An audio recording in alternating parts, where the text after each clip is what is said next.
Title of the reading: Joseph Attacked by the Archers. A sermon number 17, delivered on Sunday morning, April 1, 1855, by the Reverend C.H. Spurgeon at Exeter Hall, Strand. Read by Faith Alone. Every Creature Ministry. For more of our works, follow us on youtube.com/c/Every Creature Ministry or t.me/Every Creature Ministry. The archers have sorely grieved him, and shot at him, and hated him, but his bow abode in strength, and the arms of his hands were made strong by the hands of the mighty God of Jacob. From thence is the shepherd, the stone of Israel. Genesis chapter 49, verse 23 to 24. It must have been a fine sight to see the hoary-headed Jacob sitting up in his bed whilst he bestowed his parting benediction upon his 12 sons. He had been noble in many instances during his life. At the sleeping place of Bethel, the brook of Jabbok, and the halting of Peniel, he had been a glorious old man, one before whom we might bow down and reverence and truly say, there were giants in those days. But his closing scene was the best. I think if ever he stood out more illustrious than at any other time, if his head was at any one season more than another, encircled with a halo of glory, it was when he came to die. Like the sun at setting, he seemed then to be the greater in brilliance, tinging the clouds of his weakness with the glory of grace within.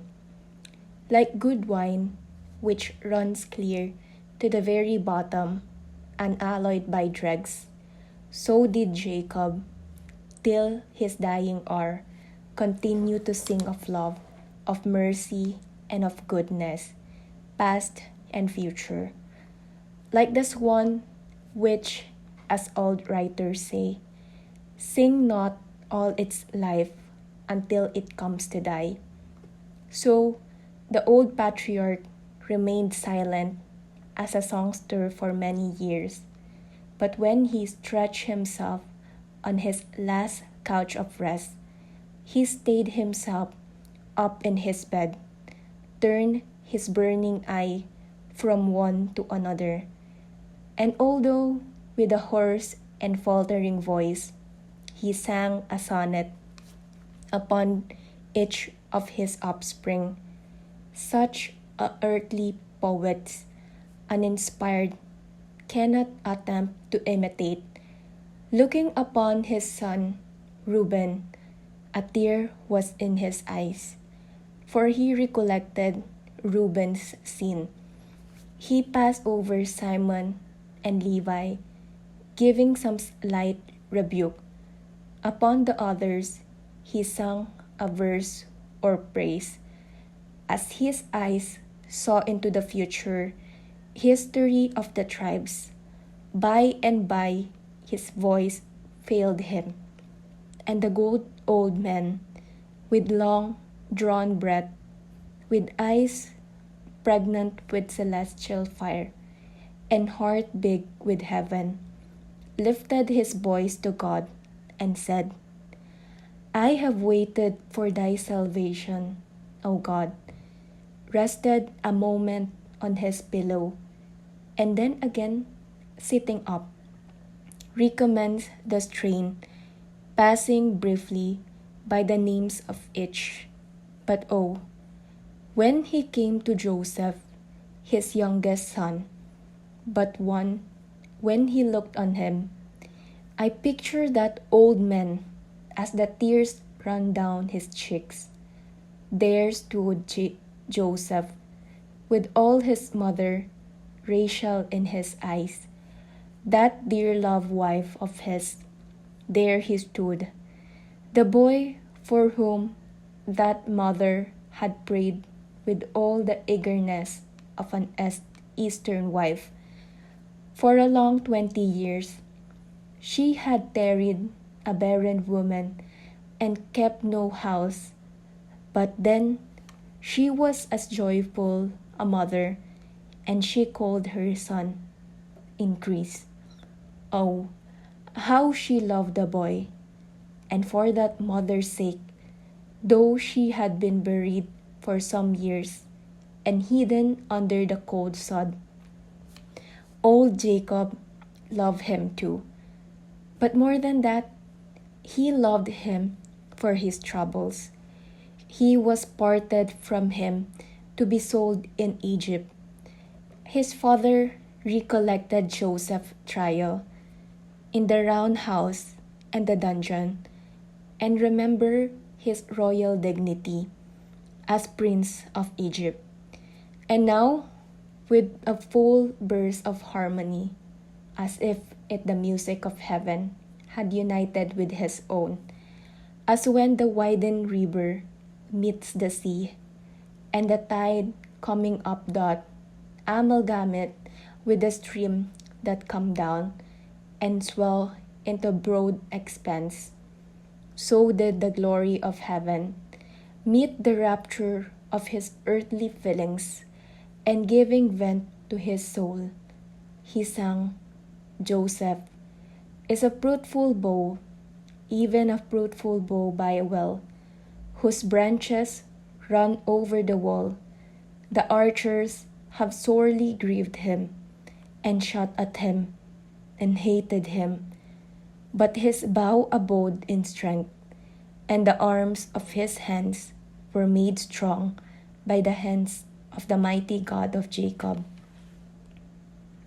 From thence is the shepherd, the stone of Israel, even by the God of thy father, who shall help thee, and by the Almighty, who shall bless thee with blessings of heaven above, blessings of the deep that lie under, blessing of the breast and of the womb.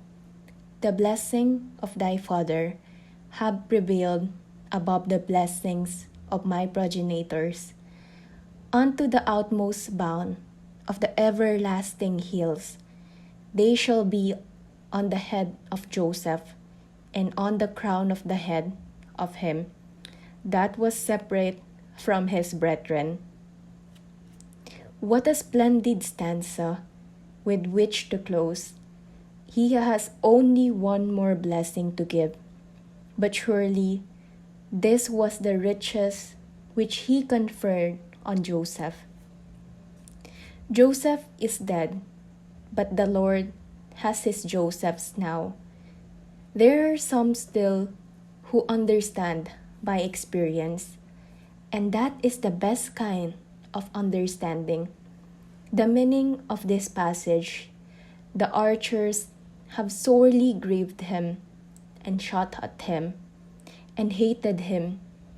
But his bow abode in strength, and the arms of his hands were made strong by the hands of the mighty God of Jacob.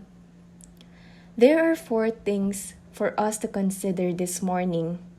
First of all, the cruel attack. The archers have sorely grieved him, and shot at him, and hated him. Secondly, the shielded warrior, but his bow abode in strength. Thirdly, his secret strength. The arms of his hands were made strong by the mighty power of the God of Jacob. And fourthly, the glorious parallel drawn between Joseph and Christ. From thence is the shepherd, the stone of Israel.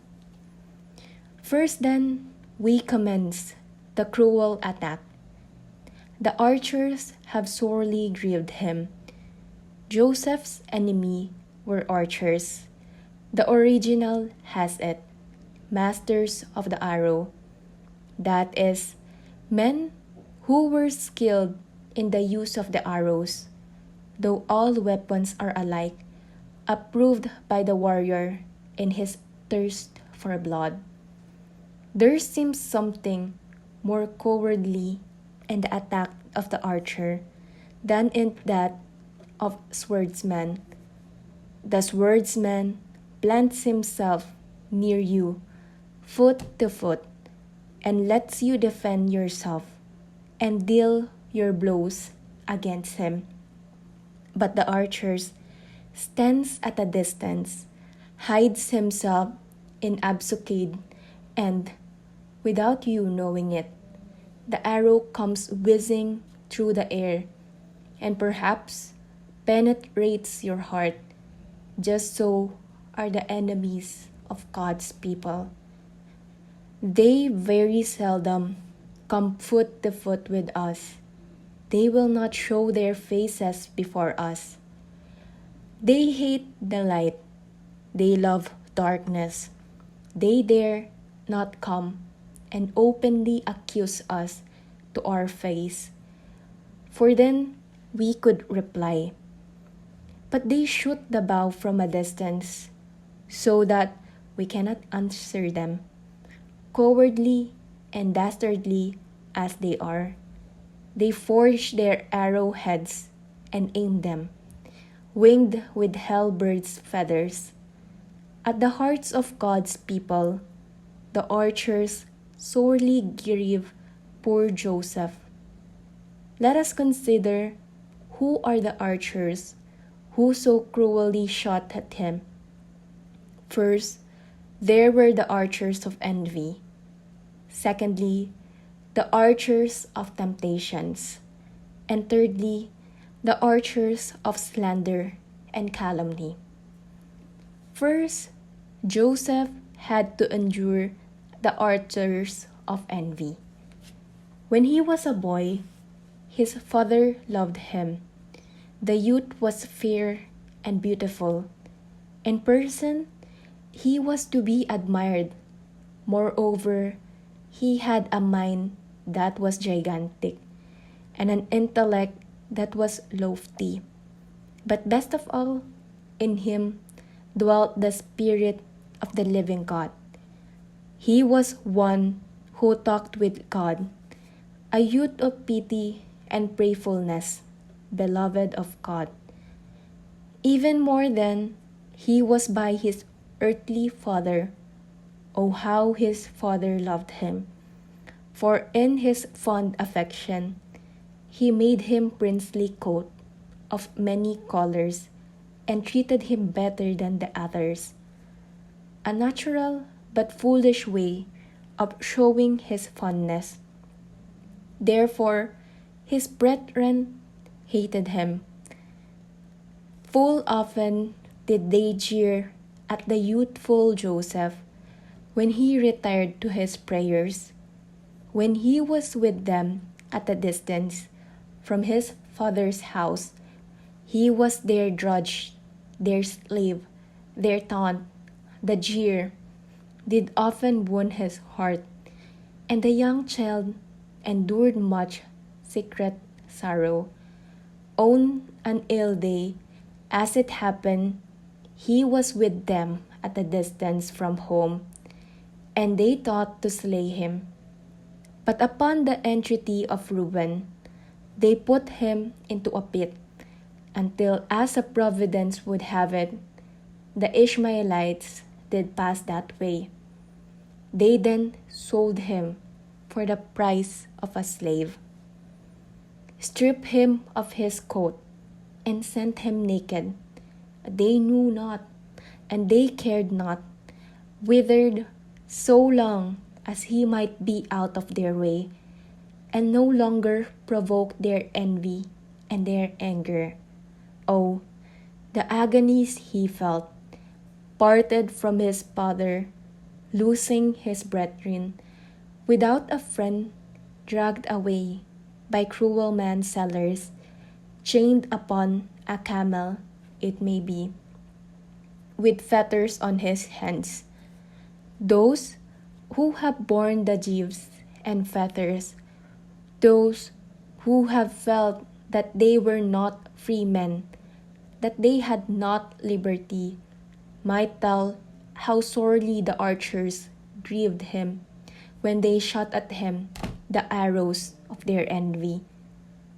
He became a slave, sold from his country, dragged from all he loved. Farewell to home and its pleasures. Farewell to a father's smile and tender cares. He must be a slave and toil where the slave task master makes him. He must be stripped in the streets. He must be beaten. He must be scourged. He must be reduced from the man to the animal, from the free man to the slave. Truly, the archers sorely shot at him. And my brethren, do you hope, if you are the Lord's Joseph, that you shall escape envy? I tell you, nay, that green-eyed monster, envy, lives in London as well as elsewhere. And he creeps into God's church, moreover. Oh, it is hardest of all to be envied by one's brethren. If the devil hates us, we can bear it. If the foes of God truth speak ill of us, we buckle up our harness and say, away, away, away to the conflict. But when the friends within the house slander us, when brethren who should uphold us turn our foes, and when they try to tread down their younger brethren, then, sirs, there is something meaning in the passage. The archers have sorely grieved him, and shot at him, and hated him. But blessed be God's name. It is sweet to be informed that his bow abode in strength. None of you can be the people of God without provoking envy. And the better you are, the more you will be hated. The ripest fruit is most pecked by the birds, and the blossoms that have been longest on the tree are the most easily blown down by the wind. But fear not, you have naught to do with that, what men shall say of you. If God loves you, men will hate you. If God honors you, men will dishonor you. But recollect, could you wear chains of iron for Christ's sakes, you shall wear chains of gold in heaven. Could you have rings of burning iron round your waist, you should have your brow rimmed with gold in glory. For blessed are you when men shall say all manner of evils against you falsely, for Christ's name's sake. For so persecuted they, the prophets, they were before you. The first archers were the archers of envy. But a worse trial than this was to overtake him. The archers of temptation shot at him. Here, I know not how to express myself. I would that someone more qualified to speak were here, that he might tell you the tale of Joseph's trial and Joseph's triumph, sold to a master who soon discovered his value. Joseph was made the bailiff of the house and the manager of the household. His wanton mistress fixed her adulterous love on him, and he, being continually in her presence, was perpetually, day by day, solicited by her to evil deeds. Constantly did he refuse, still enduring a martyrdom at the slow fire of her enticements. On one eventful day, she grasped him, seeking to compel him to crime. But he, like a true hero as he was, said to her, "How can I do this great wickedness and sin against God?" Like a wise warrior, he knew that in such a case, fleeing was the better part of valor. He heard a voice in his ears, "Fly, Joseph, fly. There remains no way of victory but flight." And out he fled, leaving his garments with his adulterous mistress. Oh, I say, in all the annals of heroism, there is not one that shall surpass this. You know, it is opportunity that makes a man criminal. And he had abundant opportunity, but importunity will drive most men astray, to be haunted day by day, solicitations of the sophist kind, to be tempted hour by hour. Oh, it needs a strength super angelic, a might more than human, a strength which only God can grant. For a young man thus to cleanse his way, and take heed thereto according to God's word, he might have reasoned within himself, "Should I submit and yield, there lies before men a life of ease and pleasure. I shall be exalted, I shall be rich, she shall prevail over her husband to cover me with honors. But should I still adhere to my integrity, I shall be cast into prison, I shall be thrown into the dungeon. There awaits me nothing but shame and disgrace." Oh, there was a power indeed within that heart of his. There was an inconceivable might which made him turn away with unutterable disgust, with fear and trembling, while he said, "How can I? How can I? God's Joseph, how can I? Other men might, but how can I do this great wickedness and sin against God?" Truly, the orchard sorely grieved him and shot at him, but his bow abode in strength. Then another host of archers assailed him. These were the archers of malicious calumny. Seeing that he would not yield to temptation, his mistress falsely accused him to her husband, and his lord, believing the voice of his wife, cast him into prison. It was a marvelous providence that he did not put him to death, for Potiphar, his master, was the chief of slaughtermen. He had only to call in a soldier who would have cut him in pieces on the spot. But he cast him into prison. There was poor Joseph, his character ruined in the eyes of men, and very likely looked upon with scorn even in the prison house.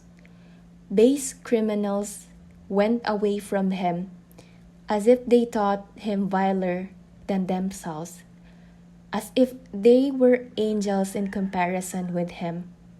Oh, it is no easy thing to feel your character gone, to think that you are slandered, that things are said of you that are untrue. Many a man's heart has been broken by this, when nothing else could make him yield. The archers sorely grieved him when he was so maligned, so slandered. O child of God, those who expect to escape these archers, will thou never be slandered?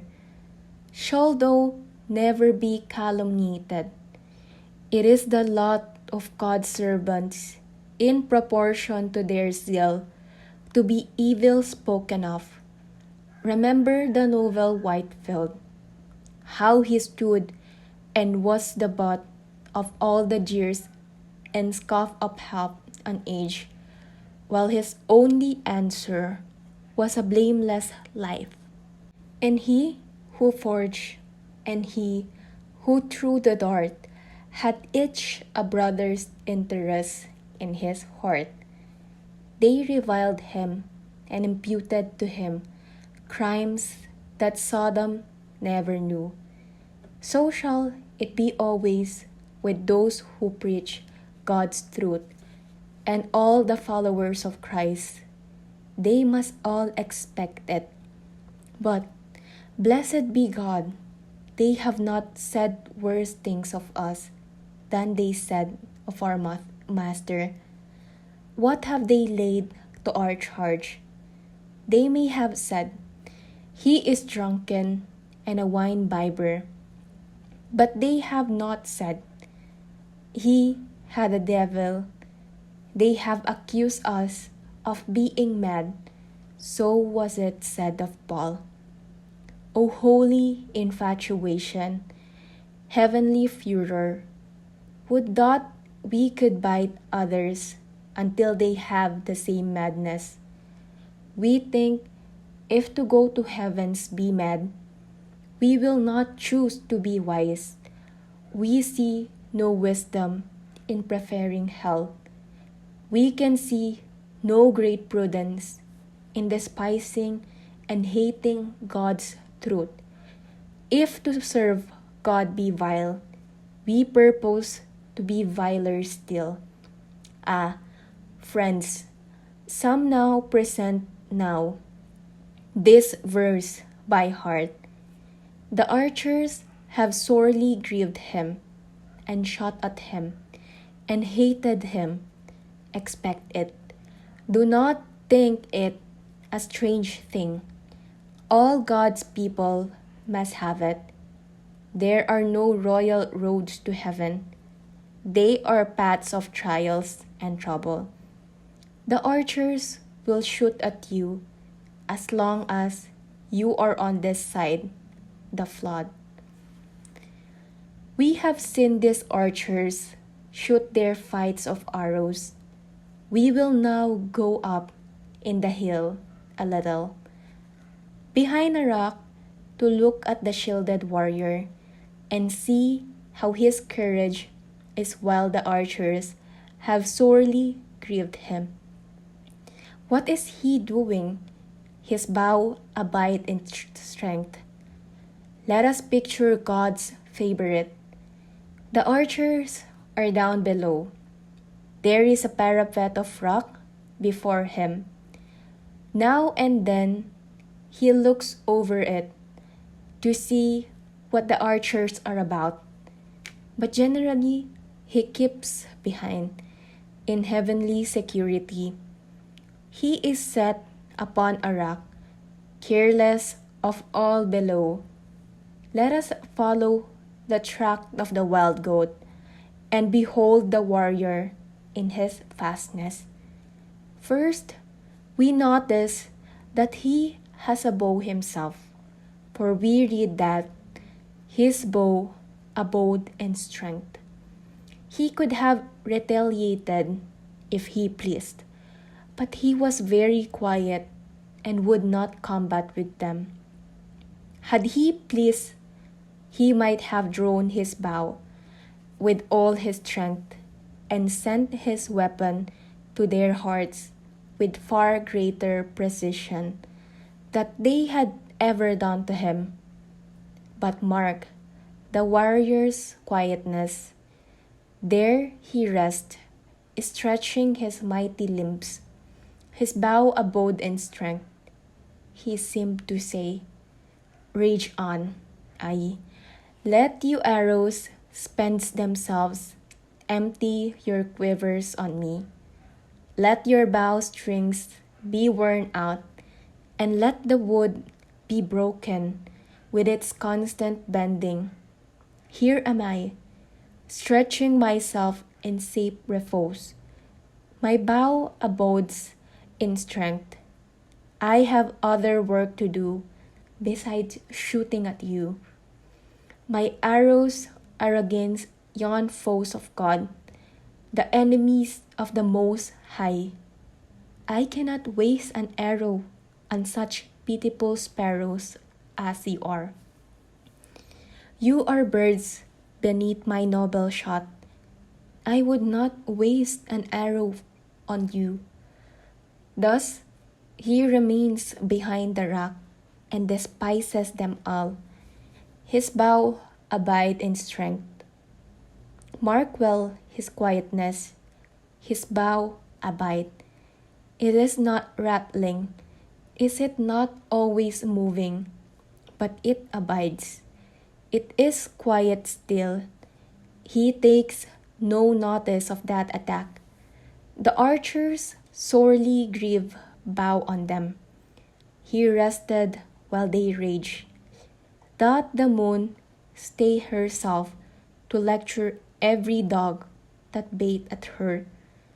That the lion turn aside to rend each cur that bark at him?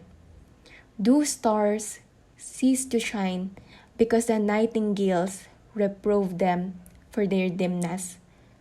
Doth the sun in its course stop because of the officious clouds which veils it?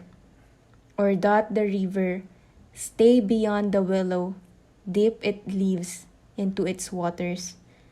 Ah, no.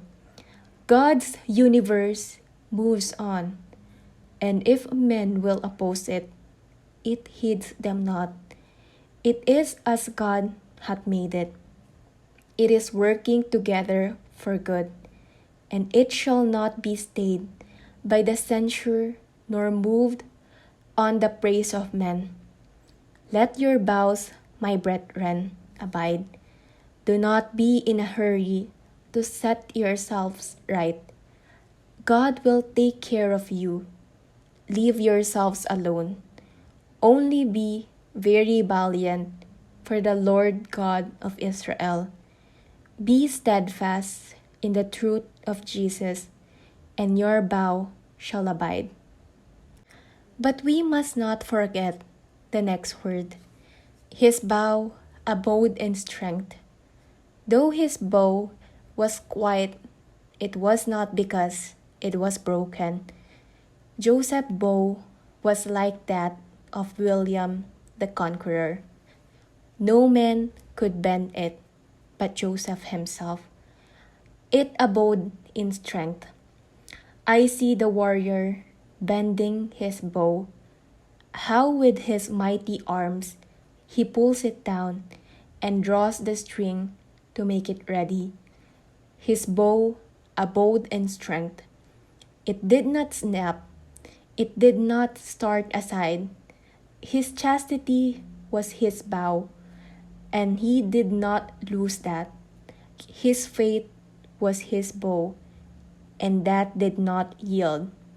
It did not break. His courage was his bow, and that did not fail him. His character, his honesty was his bow, nor did he cast it away. Some men are so very particular about reputation. They think, surely, they shall lose their character. Well, if we did not lose them through our own fault, we never need care anybody else. You know, there is not a man that stands at all prominent, but what any fool in the world can set afloat some bad tale against him. It is a great deal easier to set a story afloat than to stop it. If you want truth to go round the world, you must hire an express train to pull it. But if you want a lie to go round the world, it will fly.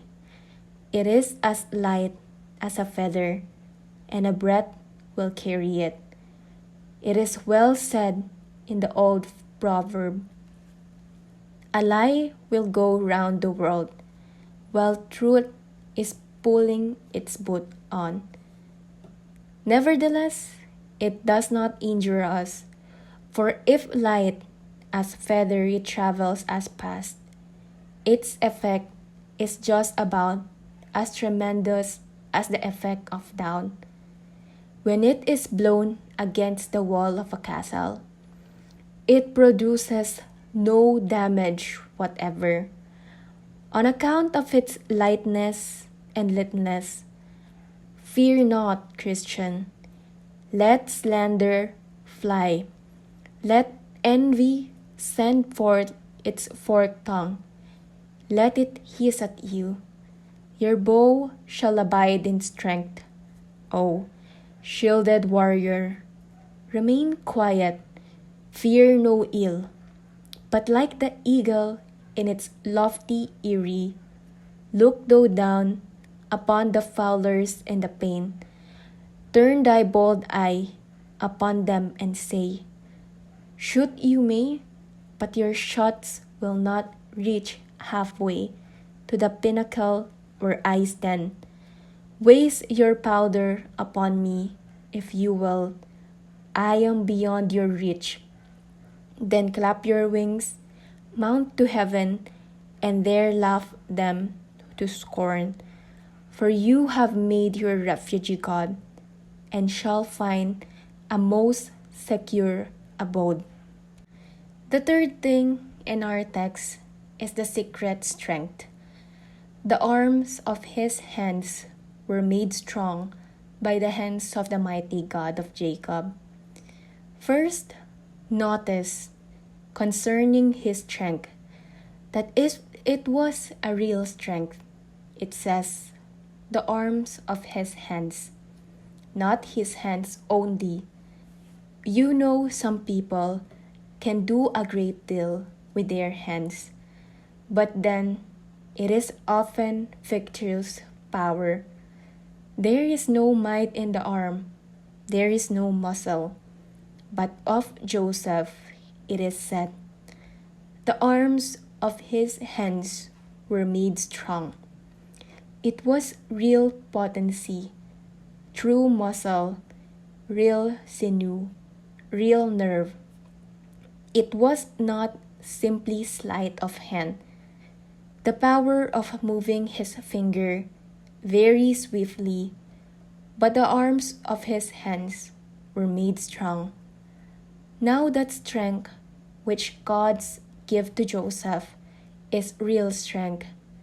It is not a boasted valor, a fiction, a thing of which men talk, an airy dream, an unsubstantial unreality, but it is a real strength. I should not like to have a combat with one of God's Josephs.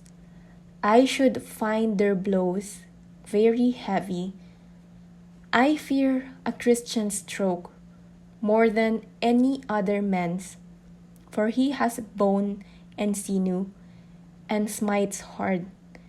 Lets the foes of the church expect a hard struggle if they attack an heir of life.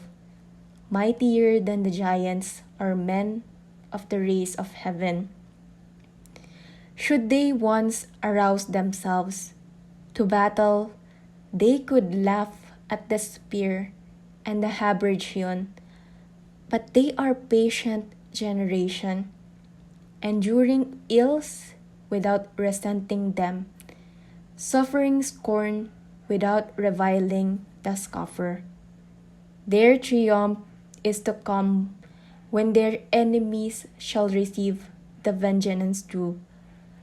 Then shall it be seen by an assembled world that the little flock were men of high estate, and the outcoursing of all things were verily men of real strength and dignity. Even though the world perceive it not, the favored Joseph has real strength, not in his hands only, but in his arms, real might, real power. O you foes of God, you think God's people are despicable and powerless, but know that they have true strength from the omnipotence of their Father, a might substantial and divine. Your own shall melt away, and droop and die. Let the snow upon the low mountain top, when the sun shines upon it, it melt into water, but our vigor shall abide like the snow on the summit of the Alps, undiminished for ages. It is real strength. Then observe that the strength of God's Joseph is divine strength. His arms were made strong by God. Why does one of God's minister preach the gospel powerfully? Because God gives him assistance. Why does Joseph stand against temptation? Because God gave him aid. The strength of a Christian is divine strength. My brethren, I am more and more persuaded every day that the sinner has no power himself, except that which is given from above. I know that if I were to stand with my foot upon the golden threshold of heaven's portal, if I could put this thumb upon the latch, I could not open that door after having gone so far towards heaven, unless I had still supernatural power communicated to me in that moment. If I had a stone to lift, to work my own salvation, without God's help, to do that, I must be lost. Even though it were so little, there is naught that we cannot do without the power of God. All true strength is divine, as the light come from the sun, as the shower from heaven, so that spiritual strength come from the Father lights, with whom there is neither variableness nor shadow of a turning. Again, I would have you notice in the text in what a blessedly familiar way God gives this strength to Joseph. It says, the arms of his hands were made strong by the hands of the mighty God of Jacob. Thus, it represents God as putting his hands on Joseph's hand, placing his arms on Joseph's arms. In old times, when every boy had to be trained up to archery, if his father were worth so many pounds a year, you might see the father putting his hands on his boy's hands and pulling the bow for him, saying, "There, my son, in this manner draw the bow."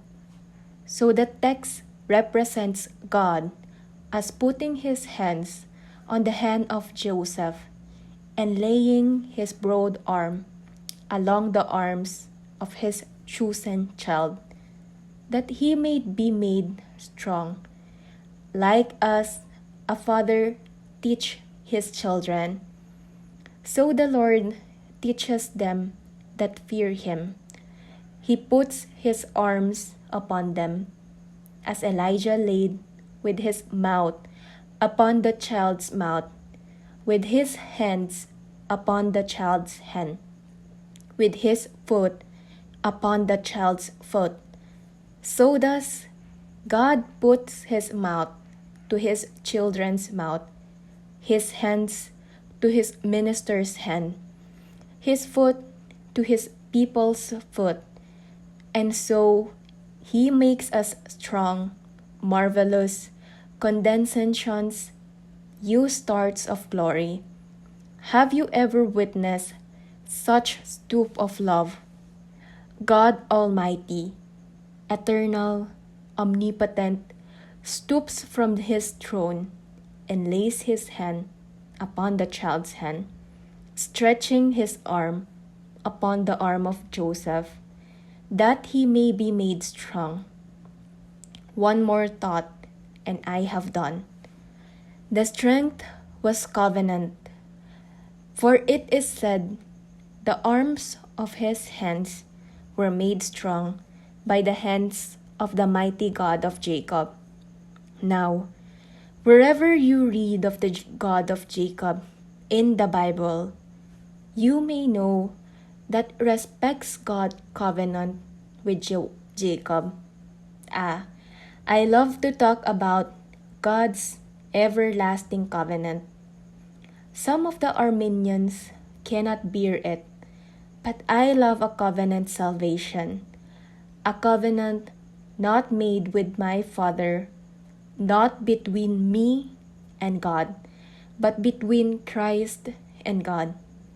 Christ made the covenant to pay a price, and God made the covenant that he should have the people. Christ has paid the price and ratified the covenant. And I am quite sure that God will fulfill his part of it by giving every elect vessel of mercy into the hands of Jesus. But beloved, all the power, all the grace, all the blessings, all the mercies, all the comforts, all the things we have through the covenant. If there were no covenant, if we could rend the everlasting charter, if the king of hell could cut it with his knife, as the king of Israel did, the roll of Baruch, then we should fail indeed, for we have no strength except that which is promised in the covenant. Covenant mercies, covenant grace, covenant promises, covenant blessings, covenant help, covenant everything the Christian must receive if he would enter into heaven. Now, Christian, the archers have sorely grieved you, and shot at you, and wounded you, but your bow abides in strength, and the arms of your hands are made strong. But do you know, O believer, that you are like your master in this? That is our fourth point, a glorious parallel. From thence is the shepherd, the stone of Israel. Jesus Christ was served just the same. The shepherd of the stone of Israel passed through similar trials. He was shot at by the archers. He was grieved and wounded, but his bow abode in strength. His arms were made strong by the God of Jacob. And now every blessing rests upon the crown of the head of him who was separated from his brethren. I shall not detain you long, but I have a few things to tell you. First, about Christ as the shepherd, and then about Christ the stone.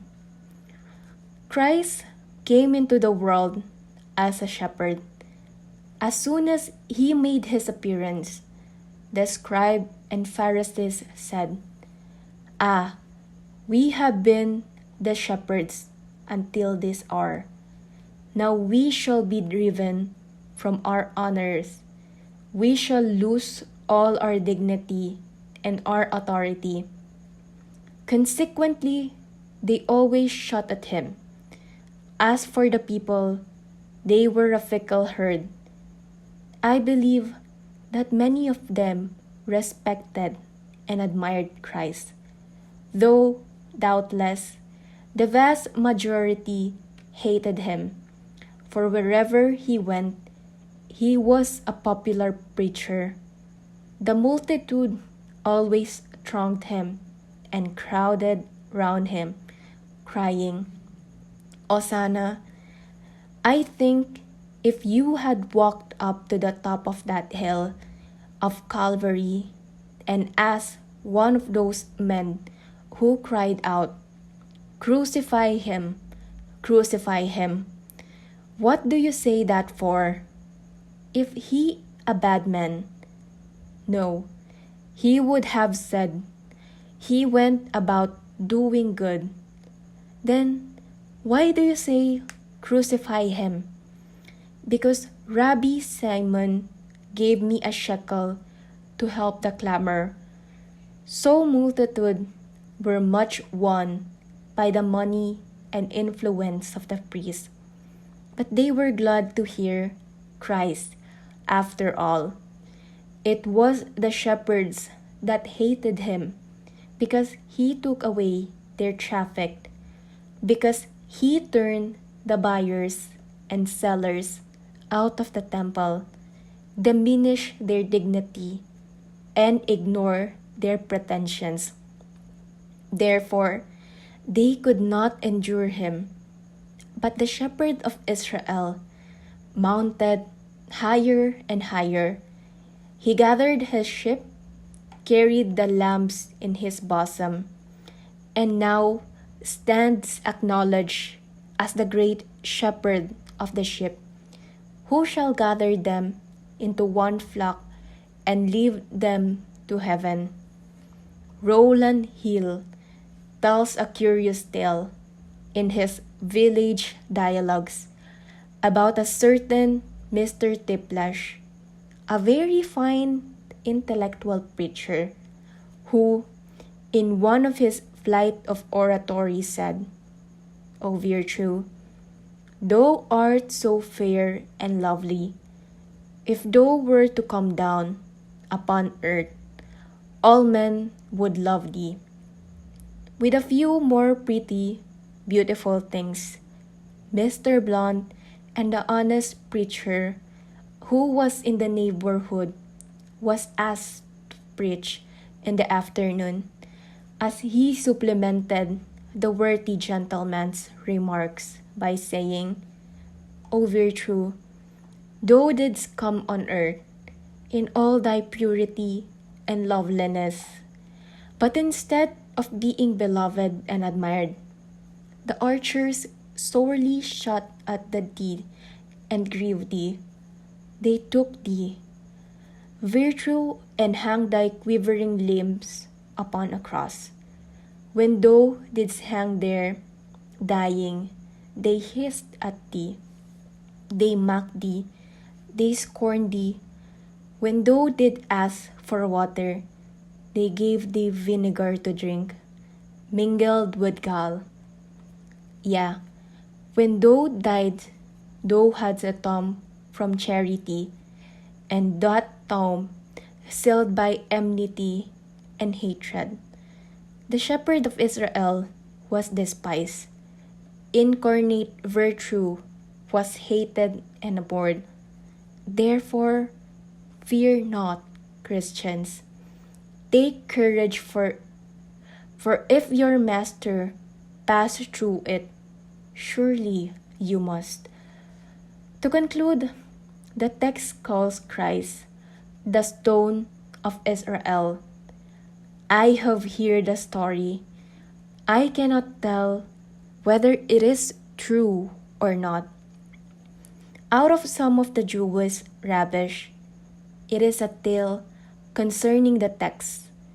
The stone which the builders refuse, the same is becoming the headstone of the corner. It is said that when Solomon's temple was building, all the stones were brought from the quarry, ready cut and fashioned, and there were to be put. Amongst the stone was a very curious one. It seemed no describable shape. It appeared unfit for any portion of the building. They tried it at this wall, but it would not fit. They tried it in another, but it could not be accommodated. So vexed and angry, they threw it away. The temple was so many years building that this stone became covered with moss and grass grew around it. Everybody passing by laughed at the stone. They said Solomon was wise, and doubtless all the other stones were right. But as for that block, they must as well send it back from the quarry, for they were quite sure it was meant for nothing. Year after year rolled on, and the poor stone was still despised. The builders constantly refused it. The eventful day came when the temple was to be finished and opened, and the multitude was assembled to see the grand sight. The builders said, "Where is the top stone?